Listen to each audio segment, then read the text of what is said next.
The big bark, listen up dog owners, it's for you, all you canine lovers. It's your favorite podcast, The Big Bark, with your host Darragh Burke and canine co-hosts Bruno and Milly. The Big Bark. Hello and a big welcome to The Big Bark, Ireland's favourite canine podcast. I'm your host, Darragh Burke, and I'm joined as always by my canine co-hosts, Bruno and Milly. We've a lot to come on today's show, so I'm just going to dive straight in today. A bit later on, we're going to be catching up with Ashley Bugler from Treaty Vets for the Health Hub.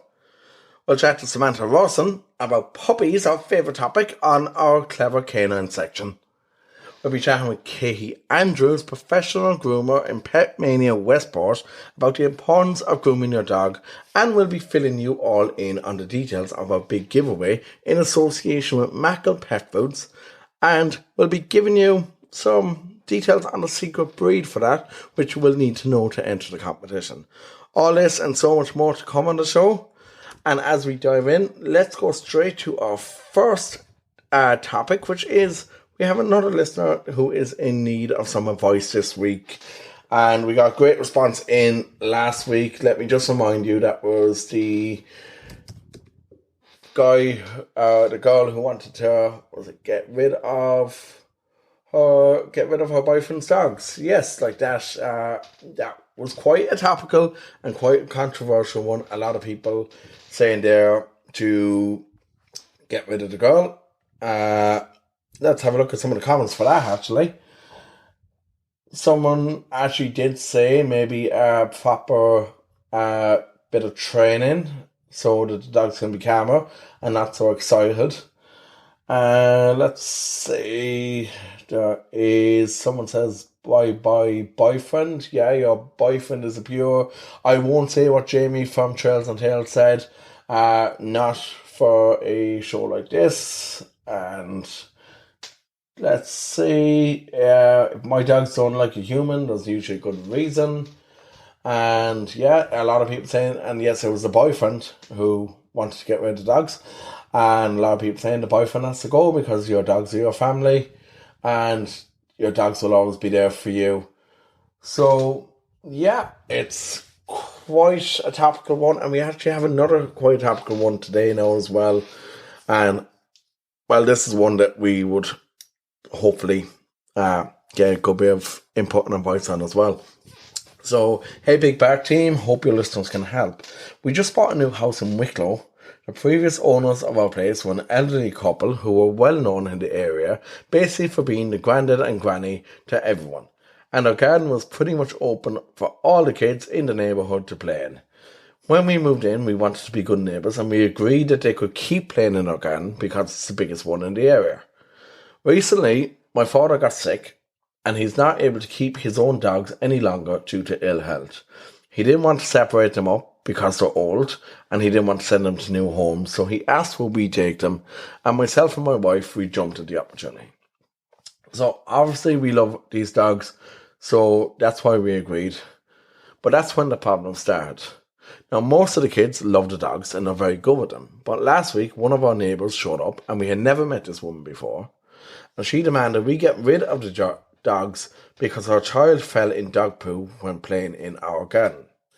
Now, this one has become a total nightmare for us and has gone around to all the neighbours to get a petition signed for us to get rid of the dogs. We told her that the kids, and in fact, her kids and no kids, in fact, are no longer welcome any longer in our garden because, quite frankly, we don't want the risk of it. It's created quite a lot of tension with our neighbours now, and we're being shunned by the entire neighbourhood. It's our property and our dogs. We shouldn't have to do anything that we're uncomfortable with, especially leaving other people's children into our property. Any advice how to deal with the neighbours? Look, this is going to be a topical one again. I'll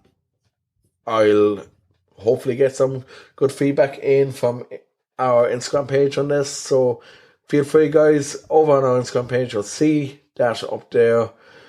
You'll see the post there. It's on our story as well. Feel free to give whatever advice you want. Keep the language to a PG level because we don't obviously want to be causing a ruckus on Instagram. But yeah, it's quite the interesting one, all right. And it's my own view is like, look, they're right. Why should they let other people's children into their gardens? Surely there's a park that the children can go play in. Like, look, maybe because the granddad or granny or the two elderly people who were there beforehand, it doesn't mean that they need to keep doing it. And there's no obligation on them to leave other people's children into their like garden, especially when there's two dogs there, two dogs who may be good with children, but like, look, you never know what could happen if something went wrong. If there was a child who was nervous around dogs, and the dogs can pick up on that, it's a big risk. So get your advice into us, guys, on Instagram, and comment on the post. It's on our story as well. We'd love to hear some of your views on that. And for now, we're going to go over now to the Health Hub, which is brought to you by Tree Vets here in Limerick and Shannon. And we'll be right back after this. Do you have a pet in need of a vet, or do you need some health advice for your four-legged friend? Whether it's for a regular checkup, microchipping, vaccinations, or critical urgent care, you can rest assured knowing that your pet is in loving hands at Treaty Veterinary Clinic Limerick and Shannon. Providing care for your pet since 1986, at Treaty Vets, your pet is our priority. Call our 24-hour number 061 328 511 or make an appointment through our website www.treatyveterinaryclinic.com or find us on Facebook or Instagram. Treaty Veterinary Clinic, proud sponsors of the Health Hub on the Big Bark. And welcome back, and we're joined here now on the Health Hub today once again by Ashley from Treaty Vets. Ashley, welcome back to the Big Bark. Thanks very much, great to be here. Okay, Ashley, so today we're changing direction a bit, and we want to talk a bit about the importance of dental health in dogs, and in particular, what can happen with like the likes of dental disease, gum disease. So do you want to talk to us a bit about why is dental health so important in dogs? Absolutely, yeah. So dental disease and dental health is one of my kind of passions, so I'm really keen to talk about this today. So one thing just to say is that over 3 years of age, 70% of our pets have some kind of tooth disorder. And if this is left untreated, this can cause irreversible damage to our dog's teeth and gums and jaw bones. So the problem is we need to prevent dental disease by stopping the buildup of plaque. So plaque is this yellowish deposit that's kind of made up of bacteria and debris, and that forms around the surface of the tooth. So in time, this hardens to become a yellow, brownish tartar, or it's sometimes we call calculus. And then this spreads over the entire surface of the tooth. And this is what causes that horrible foul breath and really smelly breath. And then eventually, it becomes painful and difficult to eat. So the main issue then starts when this plaque spreads up under the gum line. And this plaque contains horrible bacteria, really nasty bacteria. And they actually start attacking the surrounding gum and the tooth, and they can track down to the tooth roots. And then at the tooth roots, obviously, it is a lovely environment there. There's nice rich blood supply in the gum. It creates a little pocket, and then pus starts to form at the tip of the roots. And this can cause an abscess, which is very, very painful. So when you have an abscess, the tooth then becomes loose and could eventually fall out, but it doesn't often fall out. Some of these teeth, especially the carnassial teeth at the back of the mouth and the molars, they have 3 roots. So you can have one really loose root that's really painful with a big abscess around it, but then the other 2 roots are holding the tooth in place. So the dog is kind of stuck with that tooth. And especially because they're right at the back of the mouth, that can easily go unnoticed.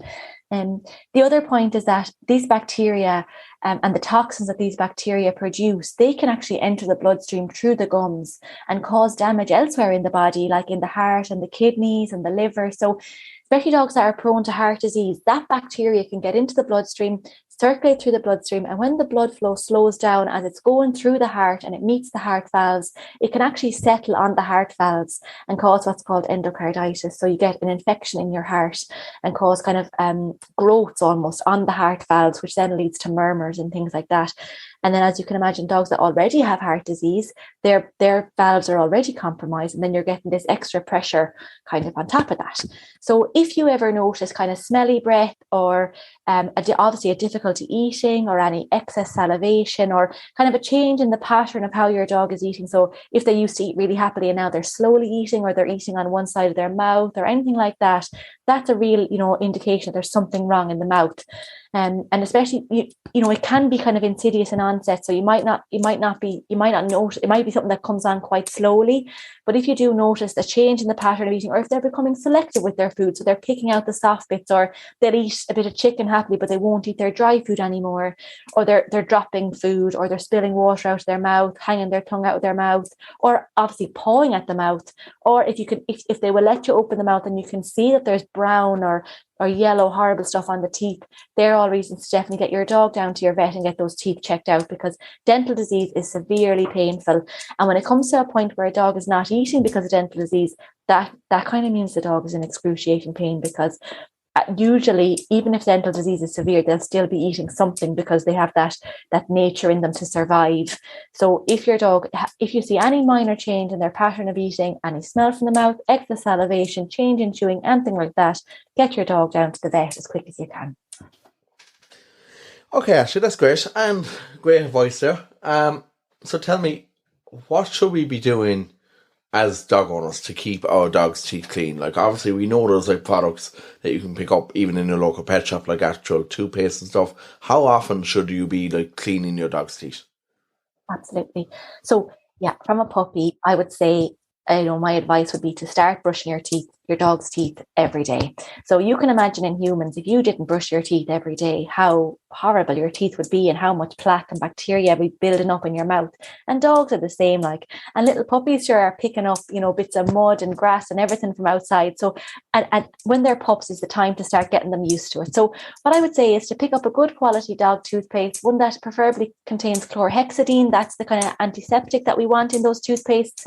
It's very important that it's a doggy toothpaste, that it's not a human one or for any other kind of pet. The dog one is particularly for dogs. So pop down to your vets or a pet shop and pick up a decent doggy toothpaste. I would start with just using your finger. So every day, putting a small amount on your finger and just rubbing it along the inside of your dog's mouth.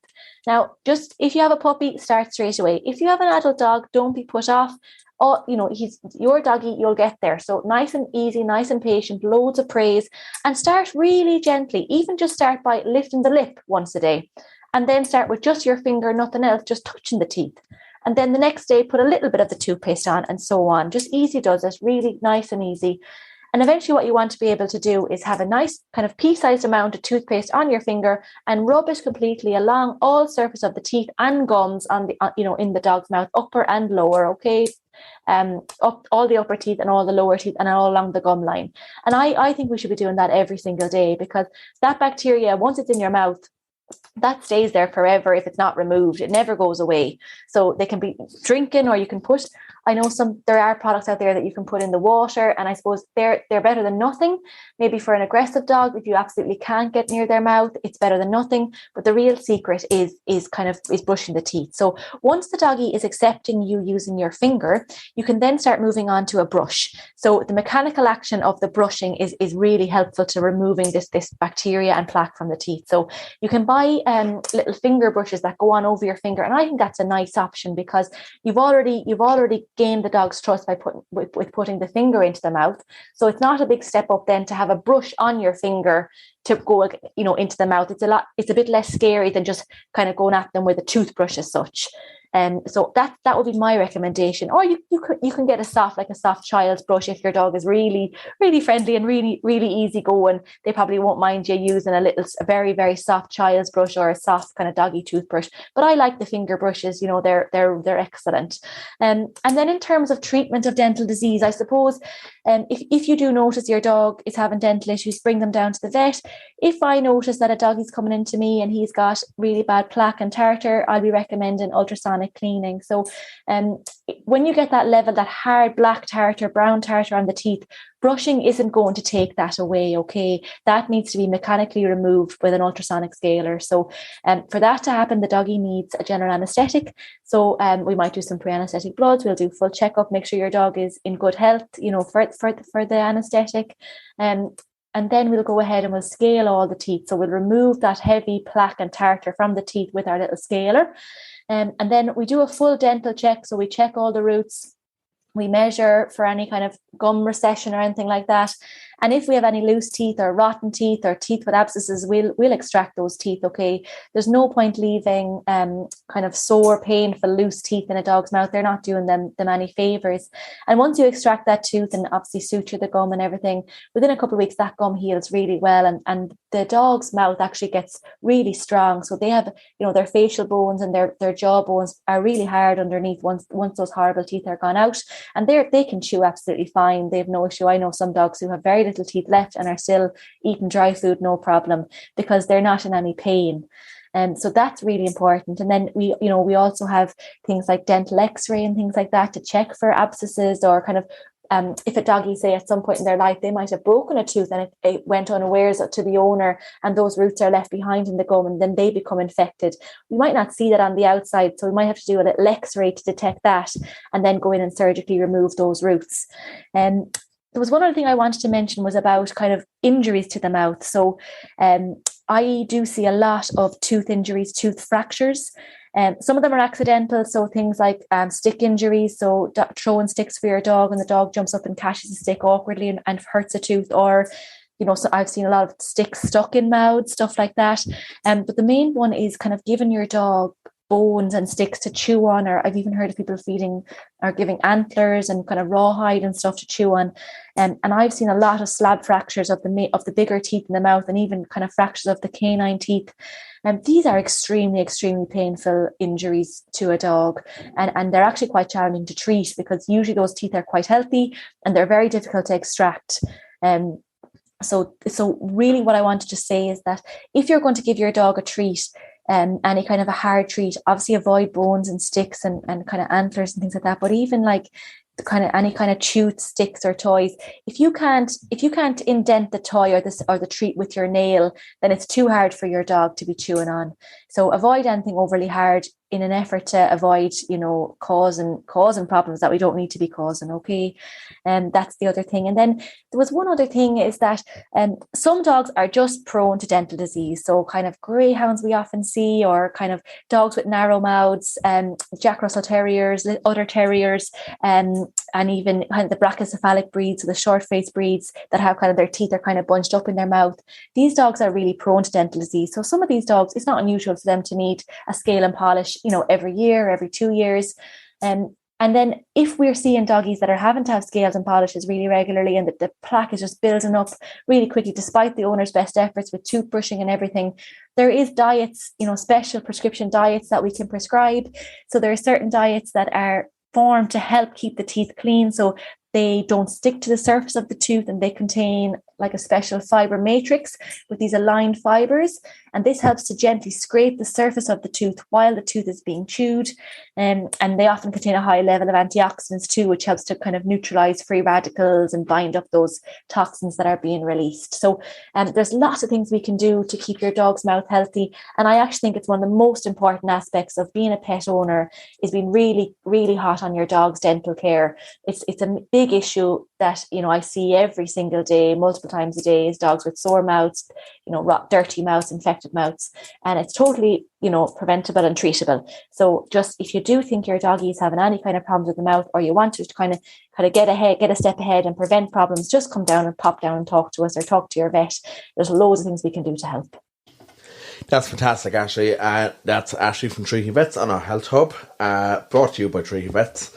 Thank you for joining us again today, Ashley, and we'll chat to you again soon.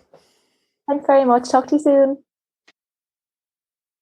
Do you have a pet in need of a vet, or do you need some health advice for your four-legged friend? Whether it's for a regular checkup, microchipping, vaccinations, or critical urgent care, you can rest assured knowing that your pet is in loving hands at Treaty Veterinary Clinic Limerick and Shannon. Providing care for your pet since 1986, at Treaty Vets, your pet is our priority. Call our 24-hour number 061 328 511, or make an appointment through our website www.treatyveterinaryclinic.com, or find us on Facebook or Instagram. Treaty Veterinary Clinic, proud sponsors of the Health Hub on the Big Bark. And we're back, and thank you to Ashley there from Tree Vets for that brilliant insight. Learned a lot about brushing dogs' teeth and just dental health for doggies in general. That will come in very handy to all of our dog owner listeners out there, and I hope you found that useful. Now, I have something to announce, which is the secret breed. Now, the secret breed will all become clear a bit later on when we jab out the competition. But the secret breed is Bernie's Mountain Dog. You'll need to take that down because you'll need it for the competition. The secret breed is Bernie's Mountain Dog. So, that is going to be useful for the competition, which I will explain later on. We won't be repeating the secret breed again. It's only announced once over the next 5 in each of the next 5 episodes. So, with that in mind, yeah, it's going to be a pretty good competition. I'll explain everything a bit later on. So, we love following animal rescues, and I'm, I suppose, a huge fan, and always have been a huge fan of Limerick animal welfare. And that's where we're looking at today for our Limerick, or our animal welfare doggy of the week. And that is Sandy, who is a golden retriever. And Sandy is after having, I believe it was 5 or 6 puppies Sandy's after having, and they look absolutely gorgeous. There's a lovely video here on Limerick Animal Welfare's Instagram page. And Sandy just looks like the puppies and all, they look so beautiful. So yeah, Limerick Animal Welfare, Sandy, if you want to inquire about adopting Sandy's puppies, get onto Limerick Animal Welfare via Instagram or Facebook, or by their email address also. So that's lawsanctuary@gmail.com. So get onto them and have a look at Sandy's puppies, and you're just going to be going, oh, for definite, because so beautiful. There are actually so many beautiful dogs out at law, and I'm really hoping to get out there again soon and just get back out and check out those beautiful, beautiful doggies. And now we're right in the middle of summer. Like, the evenings are long, the days are hot, and we have to remember that it is very important to keep your dog's coat groomed and make sure that you de-shed your dogs, and there's so much to remember with regards to grooming. So that's why we've asked Katie Andrews from Pet Mania in Westport to join us here today and chat to us a bit about grooming. Katie, a big welcome to the Big Bark. Hi, thank you so much for having me. Delighted to have you on, and specifically to talk about dog grooming, which is something we haven't spoken about for a good while here on the Big Bark, and it's something that's like of the utmost importance to make sure that your dog's coat is well kept and well looked after. So, first of all, Katie, give us a bit of background on yourself. So I've been grooming for about 6 years now, and I got into grooming actually through working in a vet's, and that's where I literally got bitten by the grooming bug, so to speak, and I just knew that was the career for me. So I was self-employed for almost 4 years before I decided to go and work with the girls in Pet Mania in Westport. Okay, perfect. And okay, like obviously, like being a dog groomer, you get to meet loads and loads of lovely different dogs. So would you tell us, why is it so important, Kate, that people look after their dog's coats? So it's really, really, really important for all dogs, regardless of their coat types, to take care of their coats and grooming needs, because it really takes care of their skin and keeps it lovely and healthy along with their coat, and it keeps them very, very well looked after then. Because if you don't take care of their skin, just like yourself, you can get very bad skin infections and all sorts of nasties. Some dogs have hair that grow in the ear canal that needs to be plucked, and if they don't get that done, it can leave them more prone to ear infections. And it's just really, really good, just like taking care of yourself, really. Okay, and so give us an example of some of the things that you do on a daily basis. So, like, as a dog groomer, what are some of the most common treatments that you'd actually offer for dogs? Well, we do, every dog that comes into us gets a lovely bath and blow dry. And in Pet Mania, we offer different packages. So we cater that package to your individual dog's needs. So for some dogs that suffer with skin issues, allergies, they're prone to hot spots or anything like that, we have a skin soothing mud bath that really, really helps. It cleanses the skin and it's so gentle and nourishing. It really, really helps the sensitive doggies. If you have a double coated dog that's shedding a lot, so your border collies, your huskies, Samoyeds, golden retrievers, doggies like that, even Jack Russells and Labradors, we have a fantastic de-shedding clay mud bath that is amazing. It just gets rid of all that dead undercoat, really helps cleanse their skin and their hair follicles, and it just really helps keep them nice and healthy. We also then, as groomers, we have our hands on your doggy, so we can find any lumps, bumps. We look at the skin, we clean the ears and have a good look there. We notice a lot of health issues if there is any problems with the skin, the ears, the eyes, lumps and bumps, warts and things that people wouldn't maybe take much notice of because, we have the dryers and things, so we're parting that hair and we're having a good look. We can pick up on things like that. So our days can be quite varied between the types of grooms we do. We do nail clipping and we express the anal glands and things. So our days are so diverse, really. You never have one day the same. Sounds very interesting. And like, I've been looking even at Pet Mania's site. There's one package that I'm actually find very interesting that you offer, and I was speaking to your colleague on this previous as well. You offer a wedding package, I believe. Is that right? Yes, we do. Actually, I'm actually getting married in November, and I'm actually getting this package for my own doggy. So I'm very, very excited now. But it's fantastic. We do a dog of honor wedding package. So it's great because a lot of pet owners want their dogs involved in the wedding day because, they're part of the family. And it's a fantastic way of including them, especially for photos and things like that. And we can do it for any doggies.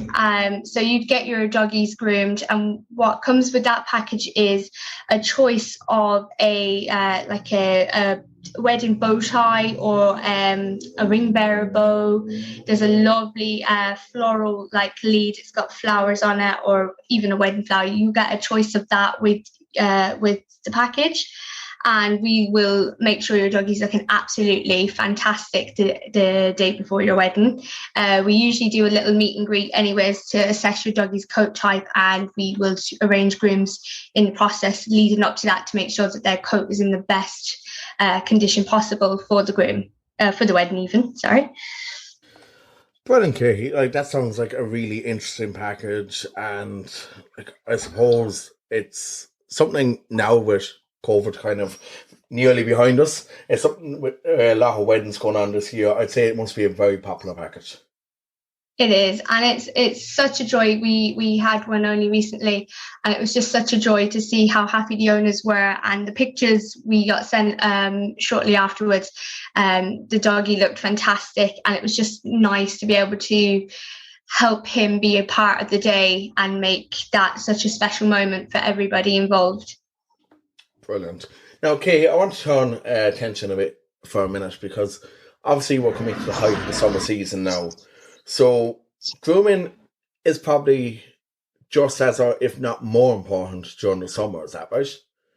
Absolutely. Even for even your curly coated breeds and stuff, it's very important. But the biggest dogs that don't get as much kind of thought about with the coats is the double coats. So your border collies, your golden retrievers, huskies and things like that.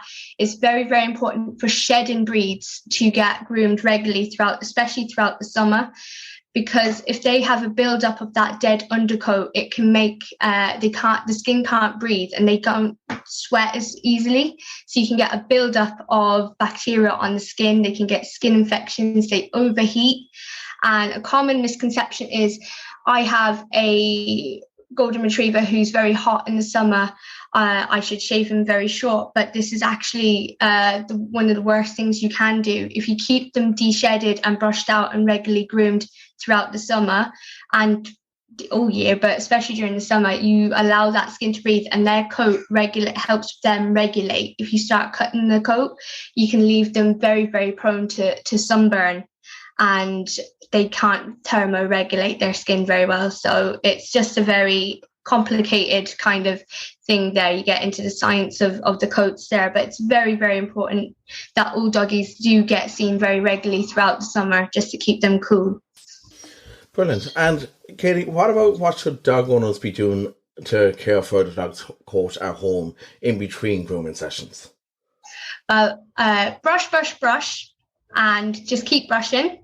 Make sure that if you've a curly coated dog, so like your Bijons, your Cockapoos, Poodles, anything like that, that you are maintaining the coat at home. Make sure that if you wash them at home, that you are washing them correctly and drying them correctly, because you can actually mat up the coat if you don't prep that coat correctly.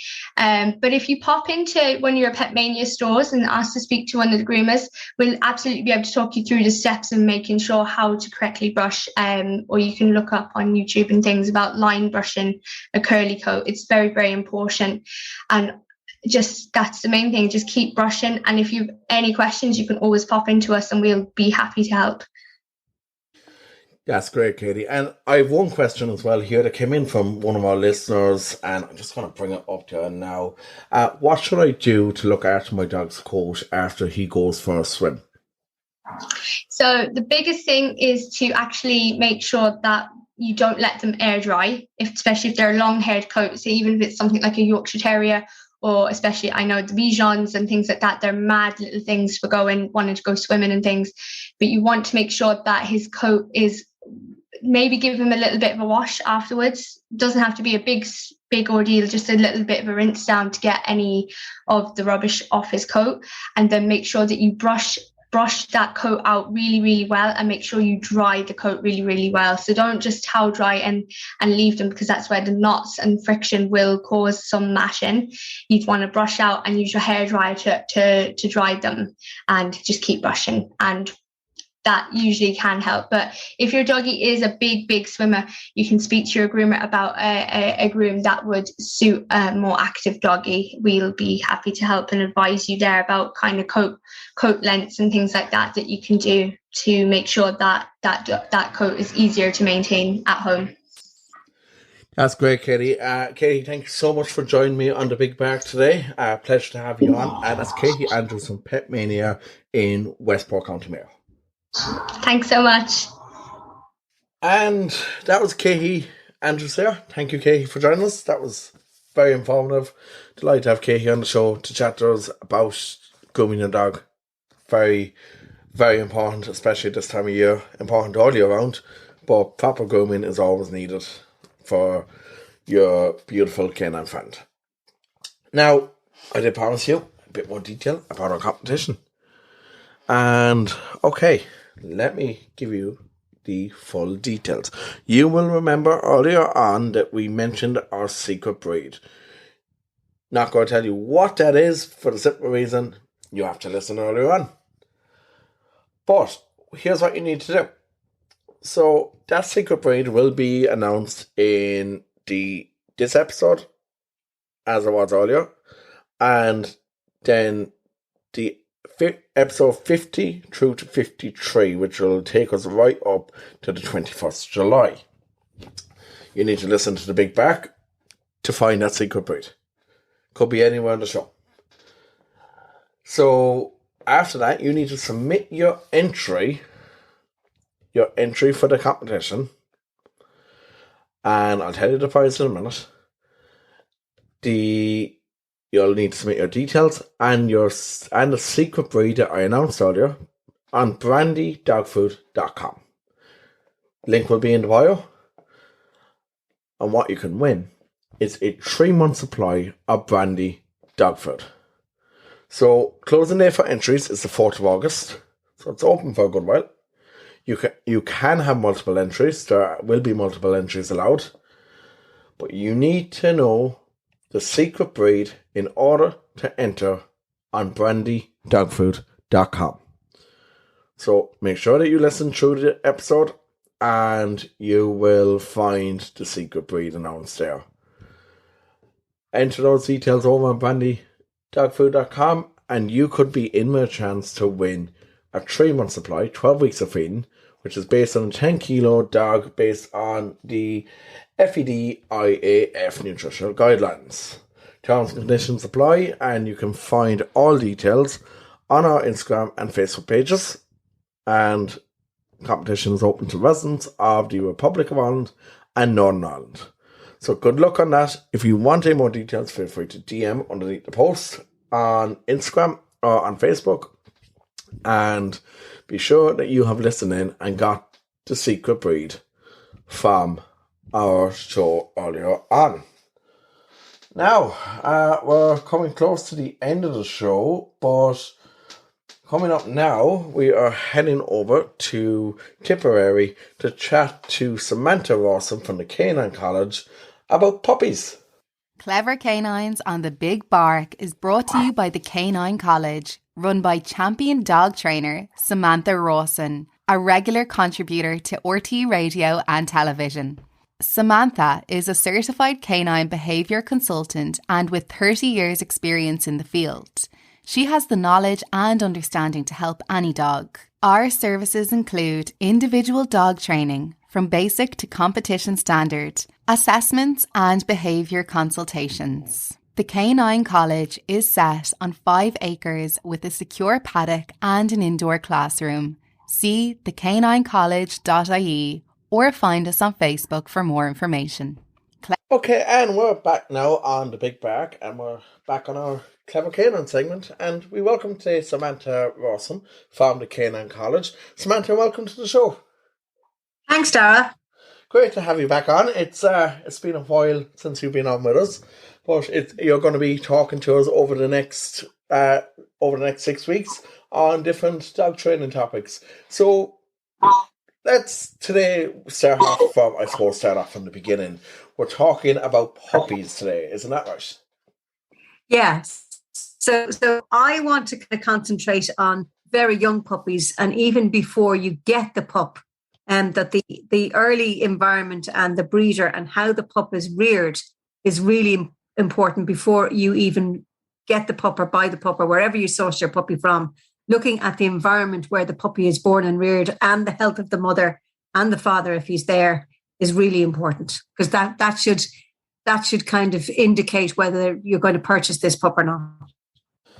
Okay, so first off, I suppose, Samantha, what are the red flags to look out for? Okay. Obviously, you should never be getting a pup that's less than 8 weeks old, from my own understanding. But what are the red flags to watch out for when you're viewing a pup and the environment in particular? Okay, so many years ago on a course, we were told to pretend that you're the worst dog owner ever. Pretend that, like, if you were selling puppies, that you wouldn't sell a pup to yourself. So if you kind of say, oh, well, I'm out at work all day, I live in a flat 4 stories up, I'm kind of don't have an awful lot of money. So, are the vet fees going to be very expensive? So you make yourself out to be the worst person. And if that person is still prepared to give you a dog, well, then walk away, because they don't care about the dog. They only care about trying to get rid of the dog or sell the dog or pass the dog off. So that's to me, that was great information, because it would never occur to any of us who are dog lovers to pretend to be people who would be willingly neglectful of a dog. So that's a great way to check people out. And also a good breeder wants the best for their puppy. So a good breeder should be interviewing you. And I wouldn't be offended. I would actually be delighted if a breeder interviews me. So I suppose the red flags, Darragh, would be that the breeder doesn't ask any questions, doesn't really want to know about you or your environment or your family situation. A breeder that is prepared to sell 2 puppies, I would run a mile from. A breeder that doesn't handle his own puppies. So puppies, if they're going to be pet dogs, have to be used to being petted. So handling is really important. That you ask to see the dogs being fed, and that puppies should be fed from individual bowls. Now, in the early days, puppies will only eat from one, big bowl or a big tray. I would tend to feed puppies from a tray, not from a bowl. But that they should, by the time of 8 weeks, be eating out of separate bowls. And they should also be being fed at least 4 times a day, three minimum, but definitely 4. So if a breeder says to you, oh, he only needs to be fed twice a day, that would indicate to me that the breeder isn't there all day, and the breeder is only feeding those pups twice a day themselves, which means that the pups aren't getting a whole lot of care and not an awful lot of personal attention and time. So the red flags for me are, if I ask a question, how often are the pups fed? Ask to see the pups being handled, that you handle the pup yourself. If the pup struggles in your arms, it's not used to being handled. So a pet dog has to use to being handled and petted. Okay, so the environment in which the dogs are born and reared is really important. So the dogs should have, plenty of space and plenty of food. So the thing about puppies is they need loads and loads of resources. So if you go and see a puppy and you're going to potentially buy this puppy, you need to see that the environment is clean. You need to see where the dogs actually sleep, because most times you'll see the dog outside. So you want to ask where the dog sleeps. You want to ask the breeder handling their own puppies. You want to pick up the puppy yourself and handle it. You want to ask about food, that the dog should be fed at least 3 or 4 times a day. And that you want to have a look at the general environment. If there's any sign of dirt or, dog poo around the place, I would be very suspicious of that. So the dogs themselves have to be clean. They have to be happy. They have to be healthy. They have to be well used to being handled. And the general environment has to be clean. And I would also interview the seller or the breeder or whoever you're getting the dog from, that they know about dogs, that they're not just somebody who's decided to breed a litter and who actually knows nothing about dogs. So it's really important to get as much information as you can. And I would always ask, what if my situation changes? Can I bring the dog back? Because a good breeder wants the very best for their pup. So it's really important that God forbid your circumstances change, that you should be able to bring the pup back and that you're happy to return that pup to that environment. If you're not happy to return that pup to that environment, I wouldn't be taking a pup from that environment anyway. And the really red flag, Darragh, is just for anybody, is if that breeder is prepared to sell 2 puppies, or even if you want to, check it and say, right, can I buy 4 puppies? And see if he's prepared to sell you or she's prepared to sell you 4 puppies. Because who has time for 4 puppies? Do you know what I mean? So I would deliberately kind of throw in a red flag question just to see what the response is. But your yardstick is a clean environment, clean, happy, healthy mother, that the dogs are fed at least 3 or 4 times a day. The dogs are well used to being handled, and that the breeder knows their stuff, that the breeder should be a font of information and is there to support you and help you over the next, few weeks. Okay, Samantha. And Samantha, you mentioned as well about the health of the mother. Now, how important is it that you actually get to see the mother, and how important is it that you get to see the father of the dog too, if 2 dogs are there? It's really, really useful, because so many times in my career, Darragh, somebody will come for training or behavior assessment, and it might be something like, oh, he barks a lot, or he barks at visitors that come to the house. And I'll say, okay, so did you see the parents? Oh, yeah, we did. Did either of the parents bark at people? Oh, God, yeah, when we went to see the puppies, the father was in a pen, he was barking his head off. So, that if the parents are exhibiting any kind of behavior, you can be pretty sure that the puppies are going to probably exhibit the same behavior. So that's why it's important to meet the parents, because behavior can come down either parental line, and sometimes it's genetic and sometimes it's learned.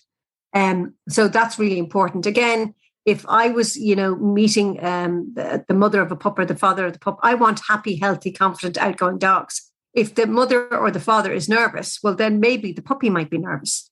So it's a really important indicator of how a pup might potentially turn out.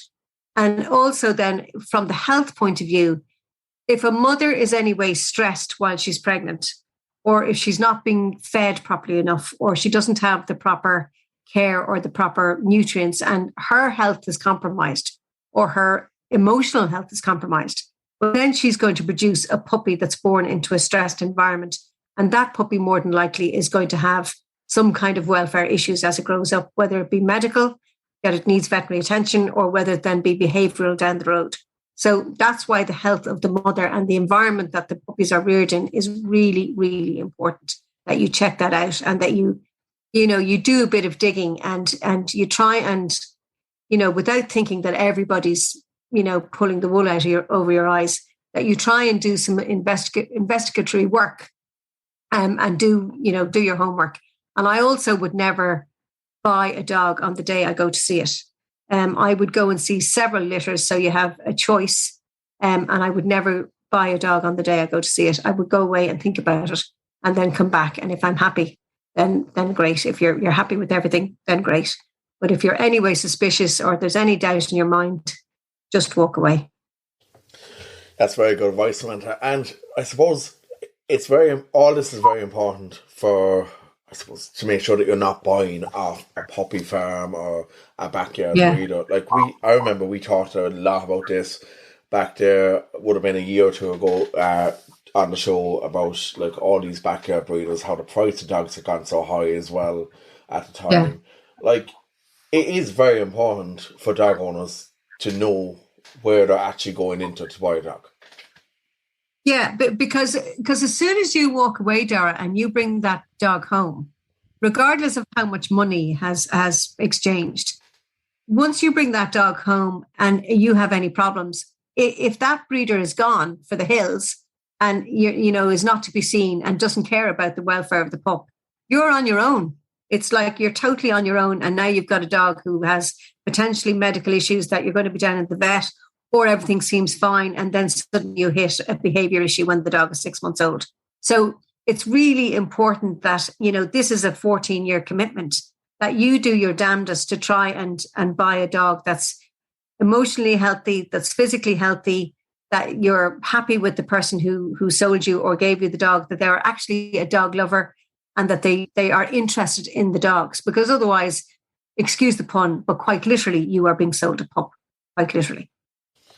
Very good advice there, Samantha, and I think we'll leave it at that for today. Thank you so much for joining us, and we'll be back with you again next week.